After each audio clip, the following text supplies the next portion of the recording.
যতদিন পর্যন্ত মহিলা এইভাবে থাকবা ততদিন কোনো পুরুষে এই হালতে মোজামিয়ত করতা না, এটা জায়েজ নাই।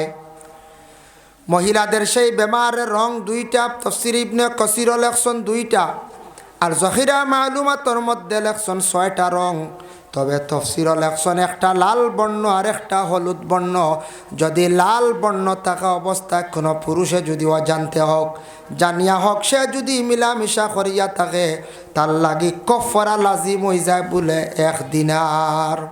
যখন এই হালতে যতদিন মহিলা থাকবা, 3 দিন থাকুক, 7 দিন থাকুক, 10 দিন থাকুক, এই হালত তুমি তার মহিলার নিকটবর্তী হইও না। কত সময় পর্যন্ত ওয়ালা তাকরাবুহুন্না হাত্তা ইয়াতহুরনা, যতক্ষণ পর্যন্ত মহিলা পবিত্র হইছেন না, পাক হইছেন না, তত সময় পর্যন্ত সেই মহিলার নিকটবর্তী যেন পুরুষ হয় না। আল্লাহর নিষেধ, যেটা আল্লাহ নিষেধ করে এটা আমরা মানতাম না। না, যেটা আল্লাহ না করছেন এটা জায়েজ হয় না, না জায়েজ তরিকায় গেছে গিয়া। এই হাজ সম্পর্কে তারা জানতে চাইল, এইভাবে বিভিন্ন সময় তারা প্রশ্ন করত, মহিলা সম্পর্কে প্রশ্ন করত, পুরুষ সম্পর্কে প্রশ্ন করত, অনেক জিনিস জানার জন্য তারা প্রশ্ন করত। যার জন্য আল্লাহর বন্দেগান আল্লাহ জানায় দিছেন ওয়ালা তাকরাবুহুন্না হাত্তা ইয়াতহুরনা, যত সময় মহিলা পাক নাই তত সময় তুমি দেন মহিলার নিকটবর্তী হইও না। এটা অর্থ লইছেন আরবর মুশরিক যারা শিরকি গুনায় লিপ্ত মুশরিক হলে তারা অর্থ লইছেন মহিলা যতদিন ই হালতে তখন তারা বড় অবহেলা করত, তারা পাক করা খাইত না, বালা বিছনার জায়গা দিত না, নিকটেও তারা রাখত না, তারা একবারে আলোক রাখি দিত। এটা সম্বন্ধে জানার জন্য রাসূলুল্লাহর এক সাহাবী যার নাম হলো মাসরুক রাদিয়াল্লাহু তাআলা আনহু, মাসলাটা জানার জন্য রাসূলুল্লাহর ঘরের মধ্যে গেলা, বাড়িত গেলা, গিয়া ডাক দিছেন ঘরের ভিতর দেখি আয়েশা সিদ্দিকায় জবাব দিলা, বলে রাসূলুল্লাহ এই মুহূর্তে তো ঘরের মধ্যে নাই। বলে কেন আসছো? বলে আমি ও কারণে আসছি একটা মাসলা জানার জন্য। আরব দেশের মধ্যে মুশরিকরা মহিলাদের এত বেশি তারা অবহেলা করেন। বলে কি সম্পর্কে হোসেন মাসলা? বলে কিছু লজ্জা লাগের। আয়েশা সিদ্দিকায় জানাইলা, হে রসুলের সাহাবী মাসরুক, মাসলা উল্লেখ করতে কোনো লজ্জার কারণ নাই, মাসলা হোক। এখন প্রশ্ন আসে, আয়েশা সিদ্দিকায় অপরিচিত এক সাহাবীর লগে কথাবার্তা করছেন, এটা তার লাগি জায়েজ হইল? আয়েশা ঘরের ভিতর দেখিয়াম জরুরতান পর্দার হালতে তাই মাতিছেন, কথাবার্তা করছেন। কারণ আমরার বাড়িতে এইভাবে যদি কোনো পুরুষ লোক আপনার বাড়িতে আমার বাড়িতে যদি যায়, কোনো পুরুষ লোক নাই, মহিলায় পর্দার হালত থাকিয়া জরুরতান 2-1টা কথা আপনার কইতে পারবা, জবাব দিতে পারবা। আয়েশা সিদ্দিকায় জানাইলা, ও মাসরুক তুমি মাসলাটা উল্লেখ করো চাই। তখন মাসরুকে কন, আরব দেখলাম মুশরিকিন হলে মহিলাদের সঙ্গে এই ধরনের ব্যবহার করে, এটার কারণ কিতা? হজরতে আয়েশা সিদ্দিকায় তখন জানাইলা মাসরুকে, মাসরুক জানিয়া রাখুন, আল্লাহ যেটা নিষিদ্ধ করছেন ঠিক আছে, তারা এটার অর্থ তারা উল্টা লইছে, তারা বুঝছে না গতিকে। এর অর্থ হইল আল্লাহর রসুলে আমারে কইছেন, সমাধান দিছেন। বলে কি কইছেন? ওয়ালা তাকরাবুহুন্না হাত্তা ইয়াতহুরনা, দি মুরাদুয়া থাকছে গিয়া যতদিন পর্যন্ত মহিলা এইভাবে থাকবা ততদিন কোনো পুরুষে এই হালতে মোজামিয়ত করতা না, এটা জায়েজ নাই। মহিলাদের সেই বেমারের রং দুইটা, তাফসীর ইবনে কাসির লেখছেন দুইটা, আর জহিরা মালুমাতের মধ্যে লেখছেন 6টা রং। তবে তাফসীর লেখছেন একটা লাল বর্ণ আর একটা হলুদ বর্ণ। যদি লাল বর্ণ থাকা অবস্থায় কোনো পুরুষে যদি অজান্তে হোক জানিয়া হোক সে যদি মিলামিশা করিয়া থাকে তার লাগি কফারা লাজিম হয়ে যায় বলে 1 দিনার। যতদিন পর্যন্ত মহিলা এইভাবে থাকবা ততদিন কোনো পুরুষে এই হালতে মোজামিয়ত করতা না, এটা জায়েজ নাই। মহিলাদের সেই বেমারের রং দুইটা, তাফসীর ইবনে কাসির লেখছেন দুইটা, আর জহিরা মালুমাতের মধ্যে লেখছেন 6টা রং। তবে তফসির লেখছেন একটা লাল বর্ণ আর একটা হলুদ বর্ণ। যদি লাল বর্ণ থাকা অবস্থায় কোনো পুরুষে যদি অজান্তে হোক জানিয়া হোক সে যদি মিলামিশা করিয়া থাকে তার লাগি কফারা লাজিম হয়ে যায় বলে 1 দিনার। আয়েশা কইলা এই অবস্থায় আমরার লাগি করণীয় যেটা ওটা করতাম, কিন্তু এই অবস্থায় রাসূলুল্লাহ আমার হাতর নিজের পাক করা খাইছেন, একই বিছনার মধ্যে রয়েছে, কোনো অসুবিধা হয়েছে না। সুবহানাল্লাহ, একটা সমাধান আইলেন না? না আইছে। কিন্তু দেখেন এই হালতে অবস্থায় যতদিন মহিলা হল থাকবে একটু সেইবে থাকার চেষ্টা করতা, কারণ এই অবস্থায় অনেক সময় জিন্নাতে না পাকি হালত আক্রমণ করতে পারে। জিন্নাতে বেশিরভাগ মানুষরে আক্রমণ করে না পাকি হালত। কোন পুষ্করিণীর মধ্যে দেখতে পাইবা কয়েকদিন পরে পরে খালি পানির রং পরিবর্তন হয়ে যায়। কোনো পুষ্করিণীর পানি বদলে দেখবা 2 মাস 3 মাস পরে পরে গুলাওয়ার হসুয়াওয়ার নানান গন্ধ ধরে, ইলা কোনো পানির হালত বদলে। ইলা যদি বদলে জানিয়া রাখবা পানির মধ্যে দুইশে ভাইলিছে, মানে জিন্নাতে ভাইলিছে। হায়াতুল হায়ওয়ান কিতাবের মধ্যে আল্লামা কামালউদ্দিন দমিরি রহমতুল্লাহি তাআলা আলাইহি লেখছেন, আল্লাহর বান্দাগান জিন্নাত ওই লাগা 3 প্রকার। এক প্রকার জিন্নাত উপর দিকে চলে, উপরে দি উড়িয়া চলে। আর এক প্রকার জিন্নাত মাটি ভরে চলে। আর এক প্রকার জিন্নাত চলন বলে মাটির নিচে পানির মধ্যে। এর লাগি পানির জিন্নাত তাও বহুত ভয়ানক জিন্নাত। না পাকি হালতে কেউ যদি পানির মধ্যে যদি পড়ে তাহলে জানিয়া রাখবা হয়তো জিন্নাতে আক্রমণ করিলাইতে পারে। পুষ্করিণীত পড়িয়া যেন গোসল করা, একটু এটা ব্যাপারে সচেতন হইতাম। এটা ব্যাপারে আমরা সচেতন হইতাম। এখন তুলিয়া গোসল করা, এখন বাড়িত বাথরুম বানাইতাম পারছি না, সবর টাকা পয়সা নাই। হ্যাঁ, তবে আমরা মুসলমানের লাগি কর্তব্য হইল বাথরুম, ইংলিশে বাথরুম কয়, এটা হাম্মামখানা। হাম্মামখানায় গোসল করা সুন্নত, হাম্মামখানা কাপড় পরিধান করা সুন্নত। আমরা মুসলমানের প্রায় বাড়িতে পুষ্করিণীর পার খোলা থাকে, একটা হাম্মামখানা আউটার না হয়। ইলা মাঝে মধ্যে থাকে না কোনো বাড়ি, আমরা খেয়াল করি না। হাম্মামখানার মধ্যে মা বোন হলে কাপড় পরিধান করতাম, বদলাইতে আমরাও বদলাইবার চেষ্টা করতাম। বিশেষ করে মা বোনদের জন্য আমরা হাম্মামখানা বানাই না। প্রায় বাড়িতে খোলা একবারে দেখবাই কাপড় পরিধান হড্ডা, হাম্মামখানা কাপড় পরিধান করা, গোসল করা হইল সুন্নত, একটা সুন্নতরে আদায় করত। এখন একটা মাসলা আইল, সেও কে আসুন বাথরুমও নিজের ঘর গোসল হড্ডা, সেও একবারে উলঙ্গ অবস্থায় গোসল হড্ডা। এটা সম্পর্কে আল্লাহর রসুলে কি সমাধান দিছে? রসুল্লাহতে কিচ্ছু আসেনি বা কোরআনও কিচ্ছু আসেনি বলে আছে। কইবা ইনু তো কেউ দেখের না, একবারে যদি উলঙ্গ হালতে গোসল করে। সূরা ইনফাতার মানে ইজাস সামা উনফাতার রাজ্যে সূরা যেটা আছে ওটার একটি আয়াত আছে, কিরামান কাতিবিন। এই আয়াতের ব্যাখ্যার মধ্যে লেখছেন তাফসীর ইবনে কাসির, হাফিজ এমাদউদ্দিন ইবনে কাসির রাহমাতুল্লাহি তাআলা আলাইহি বর্ণনা করছেন। ও আয়াতের ব্যাখ্যাত লেখছেন রাসূলুল্লাহ সাল্লাল্লাহু আলাইহি ওয়াসাল্লাম একদিন সাহাবায়ে কেরামক লেখেন, ও সাহাবীগণ, তুমি তান পর্দা করো, হর হালতে পর্দা করার তুমি তান চেষ্টা করো, একমাত্র 2 হালত ব্যতীত হর হালতে তুমি তান পর্দা করো। 2 হালত। ইয়া রাসূলুল্লাহ, 2টি হালত কি? বলে 1 নম্বর প্রস্রাব পায়খানাত গেলে সত্রে আওরত অটোমেটিক প্রকাশ হইব, এই সময় তোমাদের পর্দার জরুরত নাই। এই সময় পর্দা কোনটা থাকতো? বলে আলাদা বাইরা পর্দা থাকতো। প্রস্রাবখানা যেখানে আছে, পায়খানা ঘর যেখানে আছে, ওটার পর্দা হইতো। কিন্তু এই জরুরত ছাড়তে গিয়া তোমার সত্রে আওরত খুলে হইব, এই সময় তোমাদের পর্দা লাগের না। আর 2 নম্বর থাকছে গিয়া মুজামিয়তের সময়। মুজামিয়তের সময় সেই পর্দার হুকুম তোমাদের মধ্যে নাই। আর বাকি হর হালত তুমি তার কি করো? পর্দা করো। গোসল করতে যদি একবারে পুরুষ হোক মহিলা হোক একবারে যদি উলঙ্গ যান, হইত্রা কিতাব লেখছেন, তফসির লেখছেন, 2 জন ফরিস্তা লজ্জার কারণে বহু দূরে সরিয়া যান গিয়া।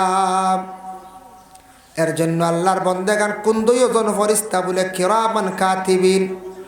যার জন্য আল্লাহর বন্দেগান মহিলাদের বেমার যেটা আছে, বিশেষ করে এটা সর্বপ্রথম যখন মহিলার বেমারটা দেখা দেয়, মহিলা বুলুগিয়তের দরজায় যায়, 14, 15, 16 বছর বয়সে মহিলার যখন বেমারটা দেখা দিল, প্রথম মাস, দ্বিতীয় মাস, তৃতীয় মাস এইভাবে যদি মাসে মাসে যদি কমপ্লিট হয়, কোনো অসুবিধা হয় না, ব্যতিক্রম যদি ধরে তাহলে ডাক্তারের পরামর্শ লক্ষ্য, নতুবা কোনো মেসাবর দ্বারা তবিব ঘরক্কা বড়কালে সেই মহিলা বেমারের কারণে ভুগিবা। পুরুষ জাতের মাসে একবার ইহতিলাম হয়, যদি মাসে একবার হইছে কোনো অসুবিধা নাই, যদি মাসের মধ্যে কয়েকবার যদি হয়ে যায় তাহলে ডাক্তারের পরামর্শ লক্ষ্য তবিবাত করক্কা, নতুবা আপনার জীবনে ক্ষতি হইব। ইহতিলাম হওয়ার সঙ্গে সঙ্গে তেন গোসল করিলেই তা দেরি করতা না। রমজান মাসও যদি কোনো পুরুষের সেই ইহতিলাম যদি হইয়া থাকে তাহলে রোজা নষ্ট হইছে না, জলদি গোসল করিয়া পাক হয়ে যাইতা।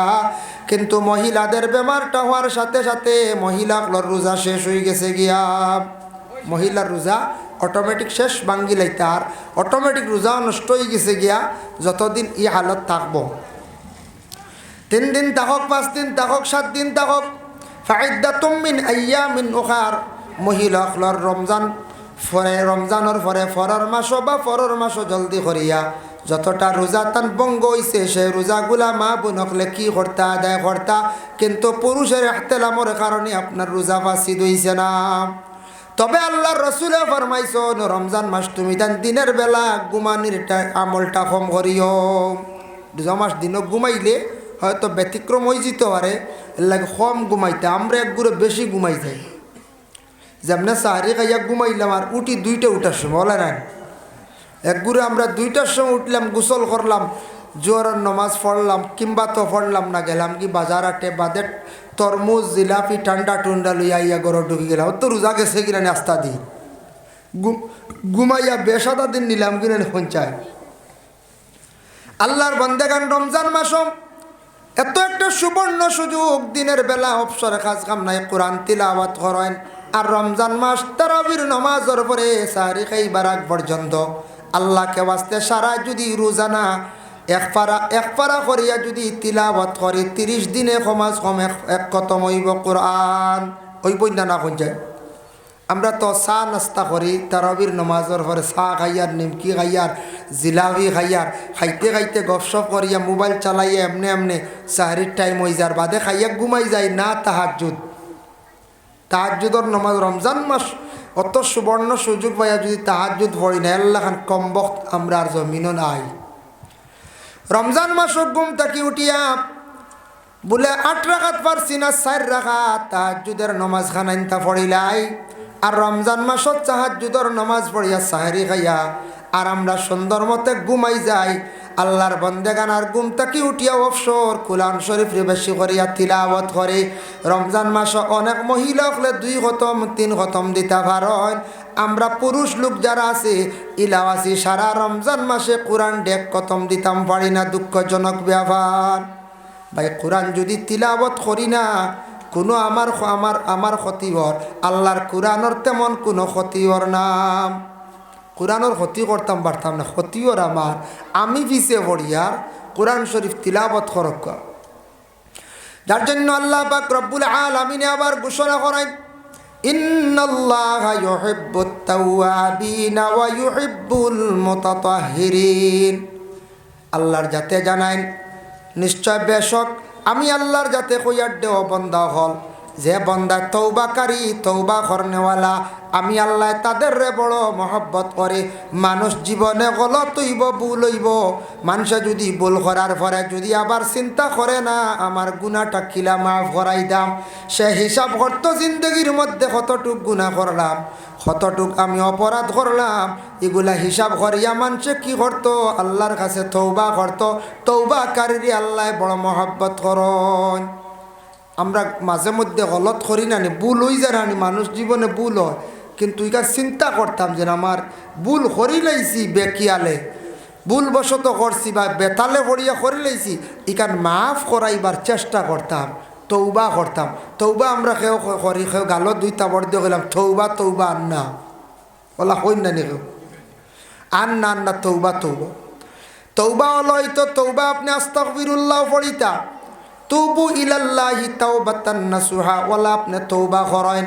আল্লাহ কইতরা বন্দারে ওলা তৌবা করো, আমি আল্লাহর কাছে তোমার আন্তরিকতার সহিত অন্তর দিয়া দিল দিয়া তৌবা করো, আয় আল্লাহ আমার জীবনে আমি যেটা গুনাহ করছি আমার সেই গুনাহখান তার একবারে মাফ করিয়া দেও।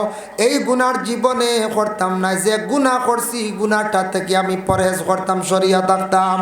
এইভাবে কোনো বান্দা বান্দিরা জীবনে যখন তৌবা করব, তৌবা করারে আল্লাহ বড় পছন্দ করন, তৌবাকারীরে আল্লাহ বড় মায়া মহব্বত করন।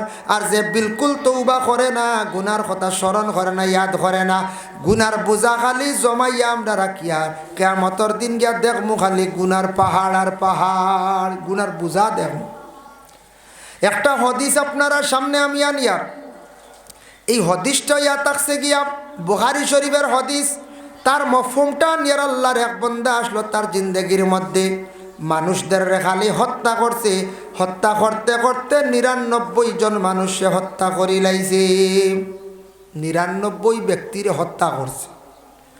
একজন মানুষ হত্যা করা তা গুনাহ কবিরা এবং হত্যাকারী কিয়ামতের দিন জাহান্নামী। আল্লাহ কইছেন ওমান ইয়াকতুল মুমিনাম মুতাআম্মিদান ফাজাযাউ জাহান্নাম।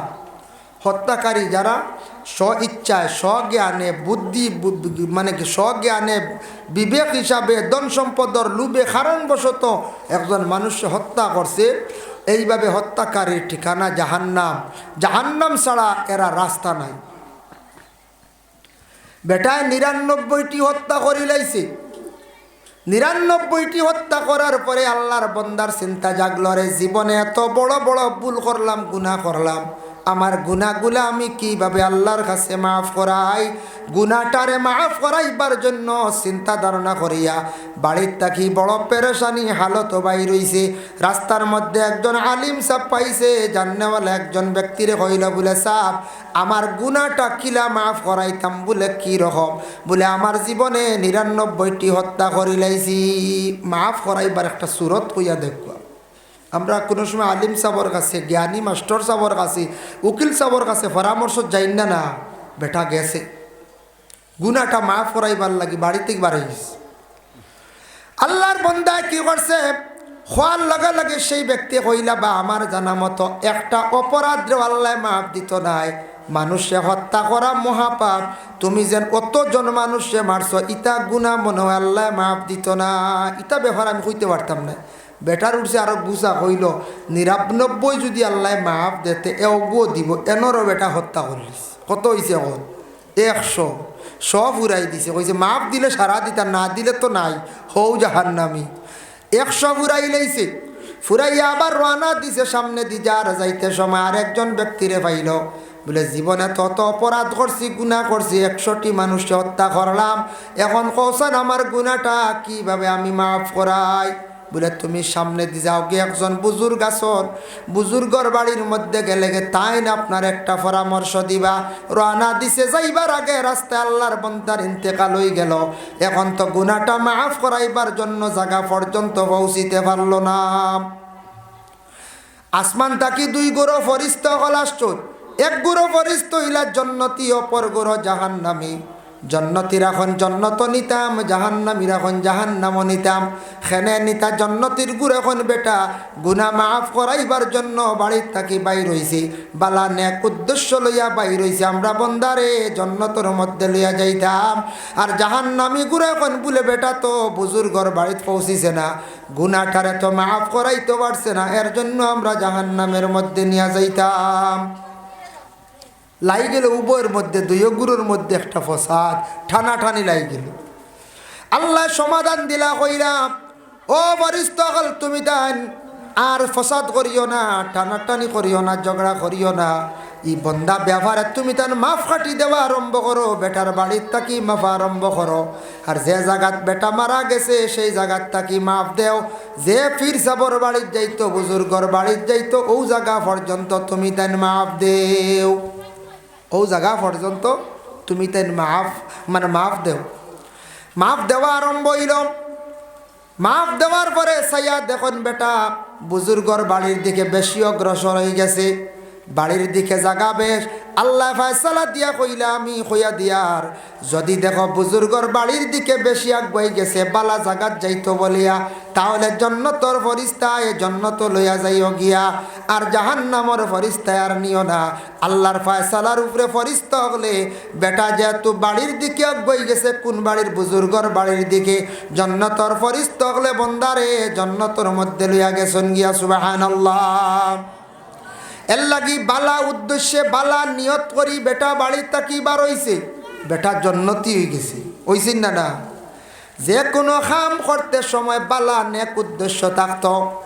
আজকে যদি আমি যে কোনো এখন কাম করি বাবা কোনো বালা যদি নেক উদ্দেশ্য থাকে আমার জীবনে এখান কামিয়াব হইব হাসিল হইব।